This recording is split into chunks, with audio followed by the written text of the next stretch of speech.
et nos radios partenaires.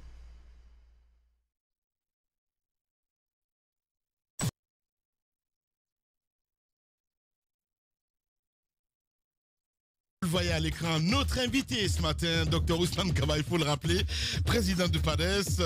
Oui, il faut le dire, vers un radissement donc, du climat politique en Guinée, alors que le président de la République attend que de son Premier ministre donc, le rapport synthèse des récentes consultations nationales organisées principalement autour de la question d'une nouvelle constitution et celle de la faisabilité donc, des élections législatives à la date du 28 décembre 2019.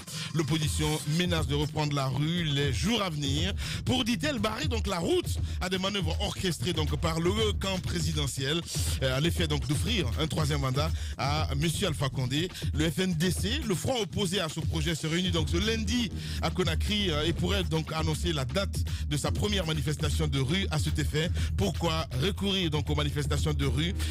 Jusqu'où compte-t-il aller, lui et ses pairs du FNDC, dans le combat contre un troisième mandat en faveur d'Alpha Condé?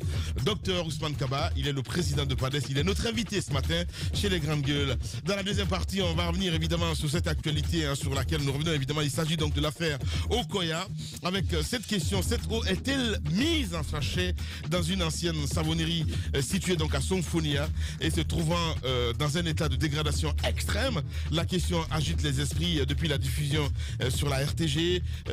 Il faut le dire, donc, on va essayer de comprendre ce matin avec M. Djibril Ba, responsable commercial donc des Okoya, et Jules Capricson.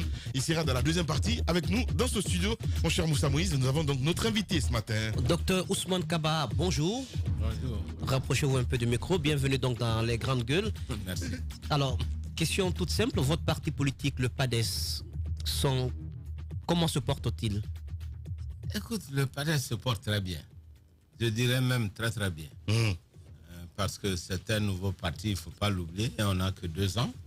Mais nous avons fait beaucoup d'efforts pour être sur l'ensemble du territoire guinéen, parce qu'il est important que les partis politiques aient le sceau national pour représenter l'ensemble des Guinéens et qu'on ne soit pas cantonné dans des coins spécifiques. N'empêche qu'on a siphonné quelques militants en Haute-Guinée ou pas? Siphonné. Oui, siphonné. Il y a eu quand même des départs, des gens qui ont claqué la porte. C'est le contraire. D'ailleurs, nous, on se nourrit toujours des militants des autres partis qui étaient tous quelque part. Mais c'est simplement une histoire de communication, là. Voilà. Donc, moi... à ce jour, le PADES se porte très très très bien, Dr Ousmane Kaba. Je pense que le PADES se porte très bien. Vous le pensez? Alors, comment expliquer l'absence du PADES dans notamment les démembrements, la composition des démembrements de la CENI, notamment en Haute-Guinée, qui est votre fief, mais aussi en Guinée forestière? Comment l'expliquer aujourd'hui? Parce qu'on a constaté notamment que l'UFDG arrive colle pratiquement au RPG dans toutes ces zones, parfois bizarrement contre même les résultats officiels qu'on a obtenus lors des dernières élections. Comment l'expliquer? Écoutez, c'est l'une des choses contre lesquelles nous nous sommes beaucoup levés, parce qu'effectivement, on n'est pas d'accord. Il y a eu une mauvaise lecture de la loi. Que s'est-il passé? Lorsque les problèmes de démembrement ont commencé, l'UFDG a envoyé une liste avec sa propre répartition qui a été imposée à l'ensemble du pays. C'est quelque chose d'extraordinaire. Alors que la loi dit qu'il faut la performance des partis politiques dans les localités concernées, pas une performance au niveau national. C'est parce qu'on n'a pas respecté ce principe qu'il se trouve que l'UFDG a plus que l'ensemble des partis d'opposition réunis et sur toute l'étendue du territoire national. C'est extraordinaire. Mais ce n'est quand même pas l'UFDG qui peut l'imposer. Qu'en est-il de l'administration du territoire? Parfois, on arrive à des endroits où l'UFDG n'est même pas là et l'UFDG a le plus grand nombre de représentants à la CENI. Alors, vous avez raison, parce que la loi dit qu'il faut un consensus entre les partis d'opposition. Et chaque fois que nous disons nous ne sommes pas d'accord, eh bien la CENI entérine. Bien. On dirait qu'il y a une complicité de l'administration. C'est ce que vous insinuez. Le mot est lâché. Absolument. Complicité. Entre l'UFDG et la mouvance, simplement pour grappiller le peu de suffrages que les autres partis de l'opposition ont dans ces circonscriptions? Absolument. Est-ce que cela ne crée pas finalement Absolument. Est-ce que cela ne crée pas les difficultés dans vos combats? Je maintiens dans ma position et je l'ai signifié à mon ami Selou je ne comprends pas que la CENI se précipite pour entériner des listes où il n'y a pas de consensus. Imaginez-vous que le PADES n'était même pas dans les démembrements de la CENI à Cancan. Ce qui est ridicule. Il a fallu simplement que les jeunes se lèvent pour dire mais ça ne va pas, non? Ils ont bloqué la CENI et les gens ont fait une ouverture. Ouais. Et c'est comme ça sur toute l'étendue du territoire national. Alors moi je parle des faits. Je ne parle pas d'opinion. À la fin, docteur. Attendez, je vous dis, ça donne l'impression d'une complicité entre l'UFDG et le pouvoir et la CENI. Vous savez, ce n'est pas la première fois. C'est grave ce que vous dites. Voilà. Ce n'est pas la première accusation. C'est grave ce que je dis, je le maintiens, je le confirme. Parce que c'est les chiffres qui sont là. Je vais vous donner la liste de Sigiri. Vous allez voir, même à Quintignan, quand les autres ont 7, l'ensemble des partis politiques, l'UFDG a 13 à Quintignan. C'est un non-sens. Bon, moi, on m'a dit, non, c'est parce que vous n'avez pas participé aux élections présidentielles et législatives passées, parce que le PADES n'était pas encore né. Ce qui réduit un peu notre capacité de revendication, parce qu'effectivement, nous sommes un parti nouveau. Donc, à partir de là, mais nous avons quand même signalé que ce n'est pas normal, parce que la loi dit qu'il faut un consensus. Deuxièmement, la loi dit la performance des partis politiques dans la localité concernée. Il ne s'agit pas de prendre la performance au niveau national. Je disais tantôt que ce n'est pas la première fois qu'on entend ce discours où l'on suppose une complicité entre l'UFDG et le pouvoir en place, et parfois avec la CENI. Vous rappelez sur la loi sur le code électoral, la loi sur la CENI. Oui. Et maintenant, cette question, et même quand on parlait des élections locales, le même discours est venu. Moi, ça m'envoie vous poser 2 questions. La première, c'est celle de l'organisation des partis qui se disent écrasés, des partis d'opposition. On a parfois l'impression qu'on entend plus souvent que le bloc libéral et pas vous. Est-ce que finalement, s'il y a une action concertée par rapport à cela? La deuxième question, comment réagit le leader de l'UFDG par rapport à tout cela? Écoutez, moi, je veux bien savoir comment il traite toutes ces informations. Moi, j'ai parlé à M. Dalin, qui est un ami. J'ai parfois l'impression que lui-même est désolé. Désolé. Oui, j'ai souvent l'impression. Donc il n'est plus complice. En fait, j'ai souvent l'impression qu'il ne contrôle pas la machine. Ok. Comment voulez-vous que l'on élimine le PADES dans une ville comme Cancan? C'est un non-sens. Mais qui décide? Ben justement, parce que vous avez le sentiment. Je vous ai dit. Au départ, l'UFDG a envoyé une liste et la répartition des places. Et à l'intérieur, les gens ont considéré que c'est un consensus des partis politiques. Nous avons dit non, ce n'est pas un consensus, nous ne sommes pas d'accord.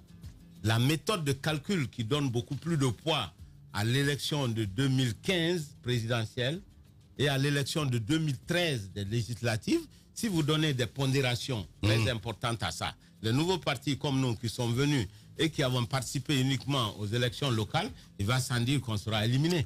Ça n'a absolument pas de sens. Et la loi ne précise pas ça. La loi dit simplement la performance dans les localités concernées. C'est une interprétation erronée de la loi.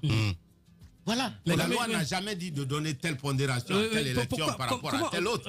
Alors la question que moi j'ai envie de poser, c'est quand même l'incompréhension qu'il y a au niveau de tout ce que l'amalgame que vous relevez. Pourquoi vous n'arrivez pas, vous, je reviens encore à la question de Tamba, vous les partis lésés, comment expliquer le fait que vous n'arrivez pas à tordre la main? Mais c'est des partis remorques. Non, c'est pas des partis remorques dans leur localité. Non, mais arrête. Dans la loi est claire. Non, mais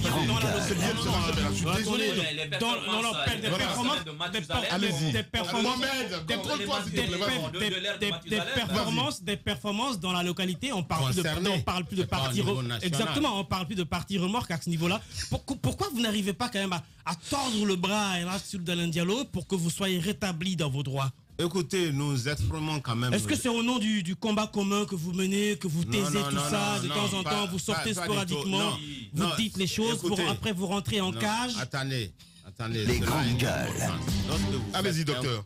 Lorsque vous faites un combat, il y a actuellement un objectif essentiel. C'est de barrer la voie à un 3e mandat. au nom de cet objectif essentiel, il faut quand même se donner la main. Ce n'est pas parce qu'il y a des différences. Même s'il faut se réunir dans la fausseté, parce qu'il n'y a pas de sincérité. Non. Il n'y a pas de sincérité, docteur. Je suis désolé. Là, vous prouvez ce matin encore que vous n'êtes pas du tout un politicien. Vous l'avez dit, docteur. Mais si vous laissez lui comprendre la politique, ben, il va rendre tout le monde fou ici. Honnêtement. Non, je suis désolé. Ben oui, attendez. il n'y a pas de sentiment, je suis désolé. Vous exagérez. Mais non, je n'exagère pas. C'est vous qui l'avez dit, docteur. Allez-y, Mafoudia. Allez-y, Mafoudia. Allez-y, Mafoudia. Monsieur Kaba, on n'exagère rien, ça saute quand même aux yeux. Sur combien de nombre de démembrements vous laissez l'UFDG se tailler la part du lion? On a entendu l'UFR qui s'est plaint, le BL qui s'est plaint, mais après on a l'impression que vous vous contentez des dénonciations. Après l'UFDG, il fait ce qu'il veut de ce que la CENI veut bien lui donner. C'est le patron quand même. Écoutez, je pense simplement, et je l'ai dit, moi j'ai discuté à l'intérieur du pays avec des représentants de la CENI. Lorsqu'on dit on n'est pas d'accord, il faut qu'on ait un consensus, ce représentant de la CENI entérine la liste de l'UFDG. Ça fait un problème. Mais crier sur l'UFDG en fait. Non, pas du tout. Vous savez, moi je dis ce que je pense. Ouais. Je l'ai dit à Célou. Je ne vois pas pourquoi je cacherais quoi que ce soit. Moi je suis très sincère dans ce que je dis. C'est vrai. Quand je ne suis pas d'accord, je dis je ne suis pas d'accord. Je ne suis pas d'accord sur la répartition des démembrements. Je pense qu'il y a une complicité de l'UFDG avec la CENI. C'est bien. Maintenant, au-delà de la... Et je confirme. Et vous allez laisser couler comme ça? Non, nous allons continuer à revendiquer et peut-être avec le temps, nous allons trouver des moyens vraiment pour contenir. Non, oui, parce que c'est pas facile. C'est pas facile parce que... Vous êtes un ange. Docteur, vous êtes... Non, c'est important de préciser ça. Ouais. Non, Lamine, c'est important de le préciser. Je trouve que vous êtes très très gentil. Célou est un bon ami à vous. Vous rajoutez, il était désolé. Et maintenant, vous dites, peut-être, docteur, j'ai comme l'impression que depuis un certain moment, ça n'a jamais été de vous. L'avis, le seul qui a compté, c'est finalement l'UFDG. Il vous écrase partout. Ça fait un peu de bruit, mais après, c'est bon. On avance. Et au nom... Bien. On va revenir dans un instant. Le moteur est allumé, mesdames et messieurs. Docteur Ousmane Kaba, notre invité ce matin chez les GG. Tout homme qui fera profession de...